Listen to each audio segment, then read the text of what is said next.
এখন সাধু, এখন গোসাই রাধাকৃষ্ণকে বিশ্রাম নিচ্ছেন, চুলারে শয়ন দেওয়ার প্রস্তুতি করছেন। তিনি আমাদের সেবক সেবায়িত।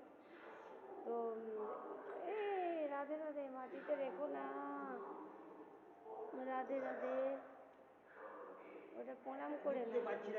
হ্যাঁ, গোপালের এখন আমাদের এই আলোতে দাঁড়ান, আমাদের এই যে রাধা মাধব, আমাদের পিতামাতা বন্ধু শাখা প্রাণের যে বন্ধু, তাকে আমরা এই জন্মান্তরের যিনি আপন রক্তের প্রাণের ধন, তাকে আমরা ভুলতে বসেছি। মায়ার রাজ্যে মায়ার ঘর করছি, করে কি হচ্ছে এই তিতাব, কিন্তু তিতাব থেকে মুক্ত হতে এই দেখুন সেবায়িত সেই তিতাব জ্বালা মুক্ত, কারণ প্রশান্তির হাসি আসুন।